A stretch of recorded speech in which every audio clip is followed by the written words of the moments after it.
नमस्कार, hornbill TV Bharat में आपके स्वागत है। मैं हूं आपके साथ होरितान। नज़र डालते हैं आज के खबरों पर। बिजली निजीकरण के विरोध में उतारे किसान। निजीकरण के खिलाफ किसान पहुंचे लखनऊ जिले अधिकारी कार्यालय। मुख्यमंत्री योगी आदित्यनाथ के नाम से दिया गया ज्ञापन। 16 किसान संगठनों ने संघर्ष समिति को दिया समर्थन। किसान बोले, अगर बिजली निजीकरण हुआ तो होगा जोरदार प्रदर्शन। आइए सुनते हैं विस्तार से जानने के लिए।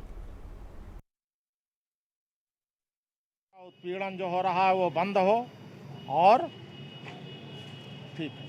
अगर बिजली निजीकरण होता है तो इससे किसानों का क्या नुकसान है? बहुत बड़ा नुकसान हो जाएगा। नंबर एक, बिजली महंगी हो जाएगी, हम लोग कुछ नहीं कर पाएंगे। कारपोरेट से हम लोग नहीं लड़ सकते हैं। हम सरकार से तो लड़ सकते हैं, लेकिन कारपोरेट से लड़ने नहीं जाएंगे। दूसरी चीज़, सरकार कारपोरेट को बढ़ावा क्यों दे रही, किसानों को बढ़ावा क्यों नहीं दे रही है? अभी तक हमारे 700 किसान दिल्ली में शहीद हो गए और सिर्फ 3 काले कानून लिया। हमारी सरकार के जो मुखिया हैं उन्होंने एक शब्द संवेदना का नहीं कहा कि 700 किसान मरे हुए हैं।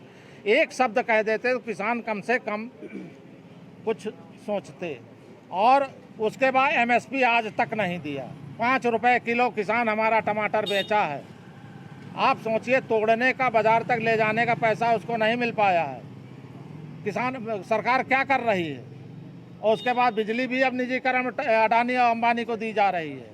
ये कहाँ का न्याय है? किसानों के साथ न्याय हो रहा है? हम लोग बिजली कर्मियों के साथ हैं। हम लोग इस पर आंदोलन करेंगे, भरपूर आंदोलन करेंगे, कुछ भी हो जाए। या लखनऊ भर के।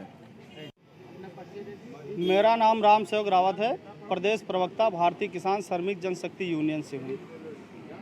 आज हम लोग बिजली निजीकरण के विरोध में आए हैं और जो बिजली की दरें बढ़ाई जा रही हैं और जो बिजली कर्मचारियों के साथ उत्पीड़न हो रहा है उसके विरोध में हम लोग आए हैं।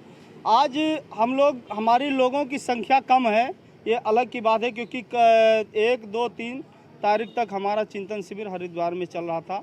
वहाँ से हम अभी सीधे वहीं से हम लोग आ रहे हैं, इसलिए हम लोगों की संख्या भी कम है।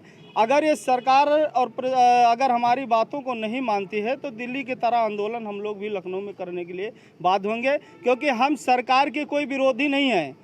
2014 में जब सरकार बनी तो हम लोगों ने, सारे किसानों ने, मजदूरों ने सब मिल करके इस सरकार को बनाया। और सरकार को इसीलिए बनाया कि ये सरकार, जो अन्य सरकारें बेहतर काम नहीं कर पाई, तो ये सरकार हो सकती है हम किसानों और मजदूरों के लिए बेहतर काम करें, इसलिए इस सरकार को बनाया गया। लेकिन इस सरकार में तो ऐसा हो रहा है, किसान और मजदूरों, गरीब, सबका उत्पीड़न हो रहा है। मेरा कहने का मतलब सिर्फ सरकार से ये है कि इस बिजली व्यवस्था को, निजीकरण को बंद किया जाए और जो किसानों को लाभकारी योजना है, एमएसपी की गारंटी कानून जो सरकार ने वादा किया था उसको नहीं दिया, और जो इन्होंने फैसला किया था, जो आंदोलन समाप्त करने के समय जो इन्होंने कहा था, उसका भी इन्होंने कोई जवाब नहीं दिया। मेरा सरकार से निवेदन है कि हम आपके विरोधी नहीं हैं, हमारा किसान आपका विरोधी नहीं है, लेकिन गलत का विरोध करने के लिए हम लोग हर समय बाध्य होंगे। अगर सरकार हमारी बातों को मानती है तो हम लोग बधाई के पास बधाई देंगे इनको, लेकिन अगर हमारी बातों को नहीं मानती है तो हम लोग पूरे जोर और तरीके से आंदोलन करेंगे। इसके लिए सारे संगठन एकजुट हैं। अभी हमारी 2 दिन पहले प्रेस कॉन्फ्रेंस में वार्ता हुई, सभी लोगों की वार्ता हुई कि जितने संगठन हैं सब संगठन एक हैं। लेकिन अगर इस बात पे सरकार नहीं मान रही है, नहीं हो रहा है, तो इस ज्ञापन के बाद बड़ा आंदोलन होगा और लखनऊ में आंदोलन होगा, जिसकी समस्त जिम्मेदारी सरकार की होगी। हम लोग नहीं चाहते हैं कि कोई आंदोलन करें या कुछ करें, हम लोग नहीं चाहते हैं, क्योंकि आंदोलन में पैसा भी लगता है, खर्चा भी लगता है, तन मन धन सब लगता है। हम लोग नहीं चाहते हैं, लेकिन अगर नहीं मानेंगे तो हमारी मजबूरी है, क्या करेंगे। समस्या समझ में ये नहीं आती है आखिर सरकार करना क्या चाहती है। सिर्फ 2 लोगों को बढ़ावा, पूरे देश की संपत्तियां सिर्फ 2 लोगों को देना सरकार चाहती है। ये समझ में नहीं आ रहा है कि ऐसी क्या मजबूरी है, ऐसी क्या ताकतें आपके ऊपर हावी हैं जो आप सिर्फ 2 लोगों को हमारे देश की संपत्तियां देना चाहते हो। बिजली का निजीकरण बंद किया जाए, मेरा सरकार से यही निवेदन है। राम रतन यादव, क्रांतिकारी किसान यूनियन के प्रदेश उपाध्यक्ष यूपी। आज आप लोग कलेक्ट्रेट पहुंचे हैं, किन मांगों को लेकर यहाँ पहुंचे हैं? आज एक ही मांग है जो बिजली का निजीकरण है और बिजली कर्मियों का उत्पीड़न। इसी के विरोध में हम लोग, निजीकरण के विरोध में हम लोग आए।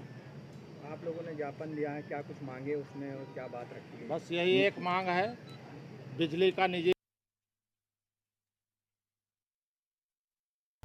उत्तर प्रदेश के 16वें वित्त आयोग के अध्यक्ष अरविंद पनघड़िया ने अपनी टीम के साथ मुख्यमंत्री योगी आदित्यनाथ और सहयोगी मंत्रियों के साथ महत्वपूर्ण बैठक की। बैठक में सीएम योगी और उनकी टीम के द्वारा प्रेजेंटेशन के जरिए बताया गया कि यूपी किसी भी क्षेत्र में पीछे नहीं रहा। कुल मिलाकर वित्त आयोग भी यूपी में हुए विकास कार्यों को लेकर काफ़ी संतुष्ट नजर आया। उत्तर प्रदेश सरकार में नगर विकास एवं ऊर्जा मंत्री ए.के. शर्मा ने भी हॉर्नबिल टीवी से खास बातचीत में जानकारी दी है कि वित्त आयोग को यूपी में विकास और कानून व्यवस्था समेत कई क्षेत्रों के बारे में बताया गया और आयोग से काफ़ी उम्मीदें भी जताई है। आइए हमारे संवाददाता अनूप जी से और जानकारी लेंगे।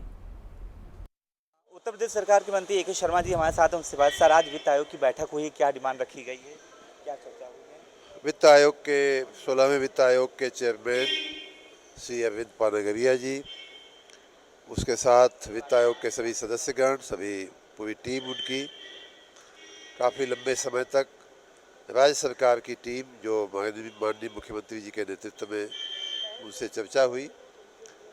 दोनों तरफ की बातें एक दूसरे की सुनी गई।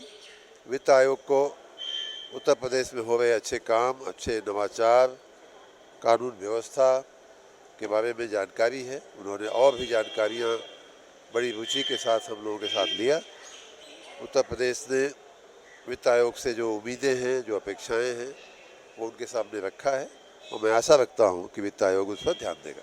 क्या आप ए.के. शर्मा जी हैं जिन्होंने साफ कहा कि वित्त आयोग की जो बैठक हुई थी, यूपी के जो मंत्री थे उन्होंने अपनी बात रखी और उम्मीद जताई है कि वित्त आयोग जो चर्चा हुई उसको पूरा करेगा।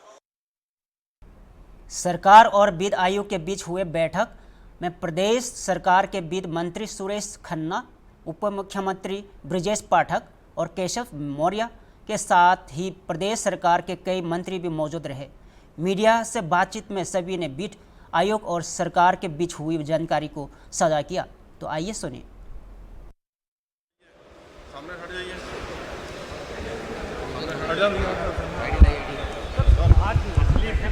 वित्त आयोग को लेकर और 15 वित्त आयोग का आप लोगों ने लेखा जोखा पेश किया, क्या मांग की गई है यूपी से?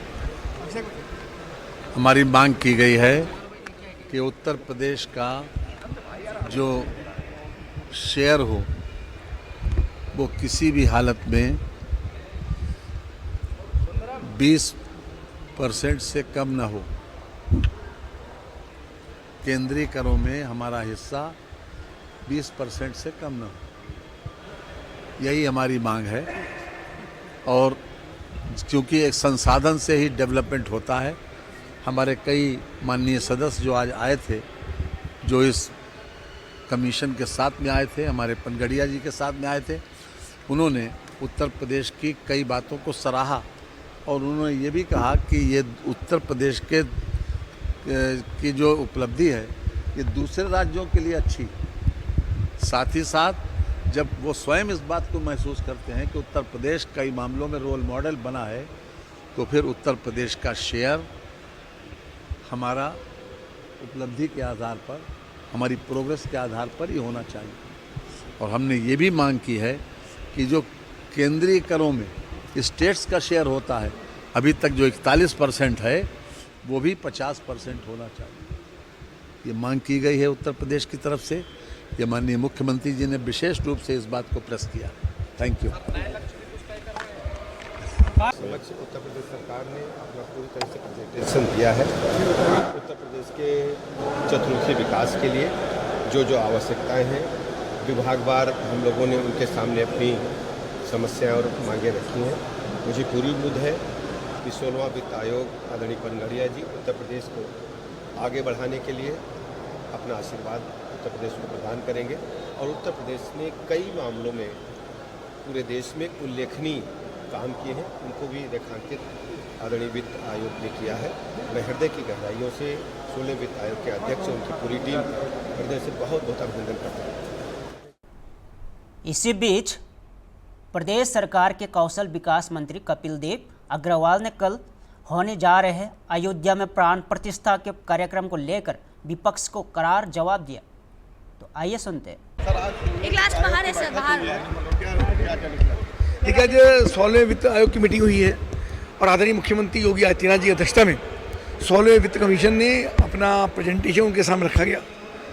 प्रदेश का सर्वांगीण विकास कैसे हो और अधिक प्रगति कैसे हो, तो जो हमारी डिमांड्स हैं उन सबका प्रस्तुतिकरण उनके सामने हुआ। तो बहुत शानदार प्रस्तुतिकरण हमारे प्रमुख सचिव ने और दीपक कुमार जी ने उसका किया है। मुख्यमंत्री ने उसकी अध्यक्षता की और एक 20% तक का शेयर उत्तर प्रदेश का हो, तो ऐसी डिमांड उसके अंदर हुई है। वो पूरा भरोसा है कि इतना शेयर हमको मिलेगा।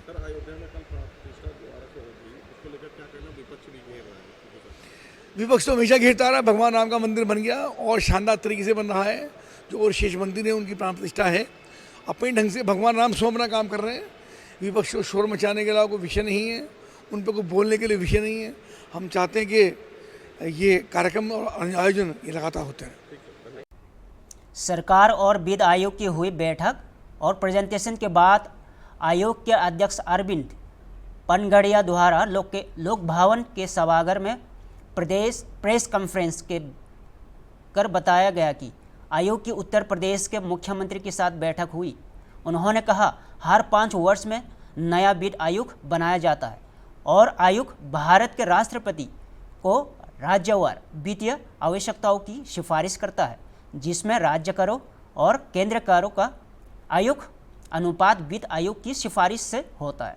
आयोग के अध्यक्ष के मुताबिक केंद्र सरकार को मिलने वाले कर में से राज्यांश की निर्धारण सिफारिश से प्रदेश और केंद्र की संयुक्त योजनाओं में केंद्रांश का निर्धारण योजनागत वित्तीय सिफारिशों से लेकर नगरीय निकाय और आपदा राहत तक की सिफारिशें करती है, जो 5 वर्ष में कमीशन का गठन करके हर एक राज्य की आवश्यकताओं और भागीदारी को परखता है। इसके अलावा भी आयोग के अध्यक्ष ने कई महत्वपूर्ण जानकारियां मीडिया को साझा की है। तो आगे सुनते हैं। Its demography, its economic progress, achievements in recent years, economic reforms that it has undertaken, and then a very large part of the presentation was devoted to the finances of UP. All in all, UP is a well-run state. UP's tax collection as a proportion of GSDP is among the highest in the country. And indeed, you know, one would like to see other states to be able to do the collection as a proportion of GSDP to the tune that UP is able to do. That will go a long way towards solving the revenue problems of the states, of the other states as well. And its expenditures are also well designed and generally, you know, well within its budgets. UP, so on finances, UP has a double advantage. One is that its own tax collections are good. Remember, I initially mentioned states' own tax revenues. These are the states' SGST, the taxes on excise taxes on liquor, petroleum taxes, etc. These are the taxes I am referring to. Those collections are very good in UP. So that's one advantage. But the second advantage is that the finance commissions traditionally also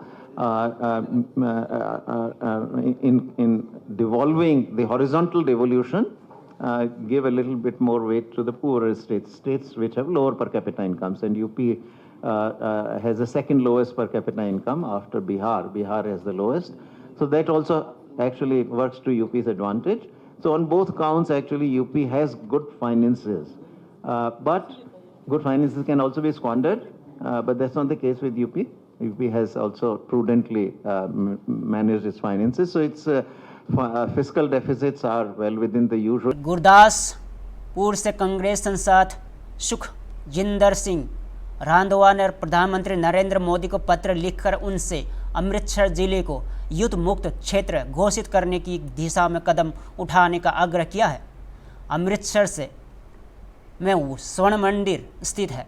यह पत्र भारत पाकिस्तान के बीच हुए हालिया सशस्त्र संघर्ष के कुछ सप्ताह के बाद भेजा गया है। अमृतसर के सांसद गुरजीत सिंह औजाला ने भी प्रधानमंत्री को इसी तरह का पत्र लिखा है। 7 मई को भारत ने 22 अप्रैल को पहलगाम में हुए आतंकवादी हमले के जवाब में पाकिस्तान के कब्जे वाले कश्मीर में 9 आतंकवादी ठिकानों पर तड़के मिसाइल हमले किए थे। इस हमले में 26 लोगों की जान चली गई थी। भारतीय कार्रवाई के बाद पाकिस्तान ने भारतीय सैन्य ठिकानों पर हमला किया और अगले 3 दिनों तक सीमावर्ती इलाकों में गोलाबारी की। पत्र में रंधवाना ने लिखा कि यह शहर सिख धर्म की आध्यात्मिक धड़कन है। आगे सुनिए।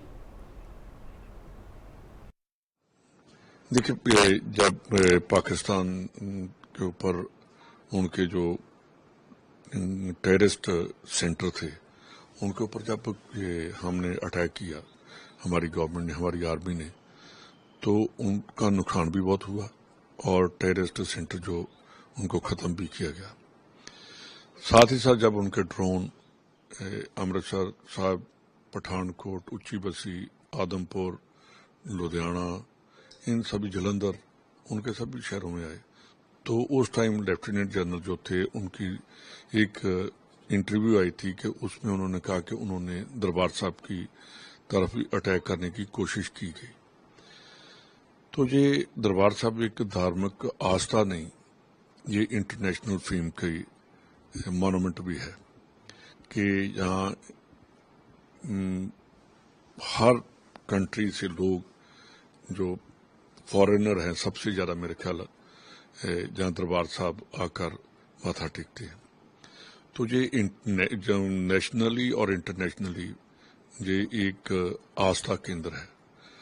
और जो दरबार साहब गुरु ग्रंथ साहब में लिखा गया है, आज साइंटिस्ट उसी के ऊपर ही वो रिसर्च कर रहे हैं। बहुत साल पहले, 580 साल पहले या 60 साल पहले, जब गुरु नानक देव जी ने कहा था कि लख पाताल पाताल, लख आकाश आकाश, के लाखों पाताल हैं और इतने ही आकाश हैं, तो आज उसी के ऊपर हम सारी अपनी रिसर्च कर रहे हैं। तो उसके लिए मैं वेटिकन सिटी इसलिए नहीं मैंने लिखा, वेटिकन सिटी जैसा कहा कि नो वॉर जोन।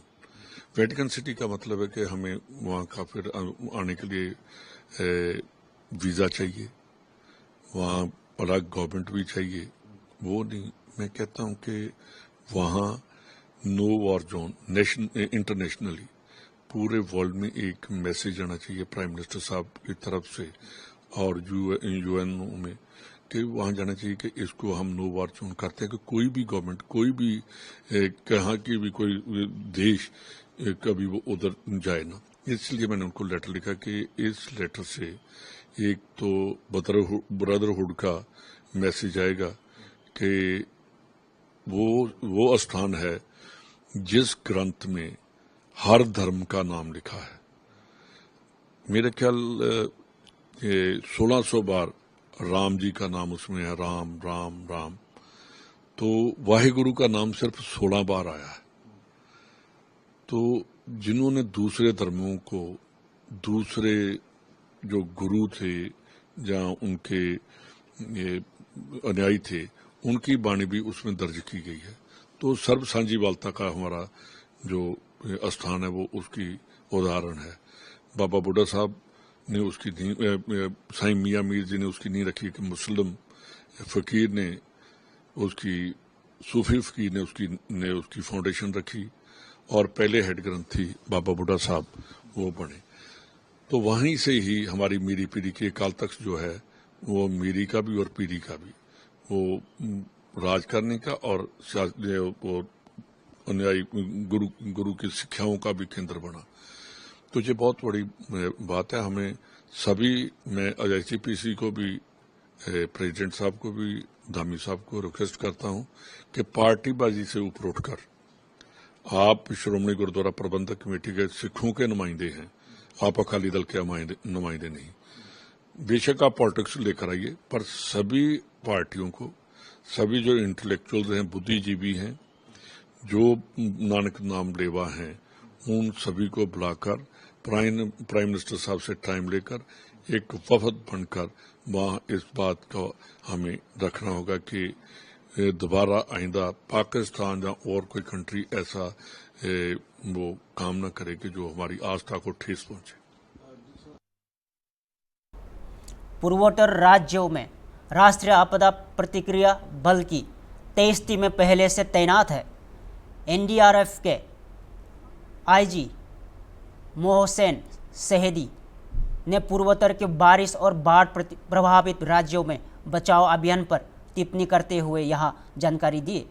उन्होंने यह भी कहा कि सिक्किम में 2 टीमें हैं क्योंकि वहाँ स्थिति थोड़ी कठिन है।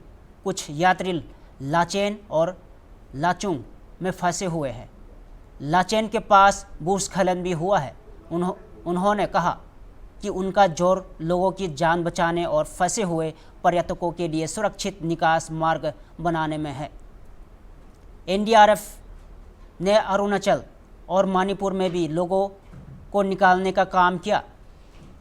डीआईजी ने कहा कि स्थिति सामान्य है और टीमें स्टैंड बाय पर है। आईएमडी की रिपोर्ट के अनुसार मौसम में सुधार होने की उम्मीद है।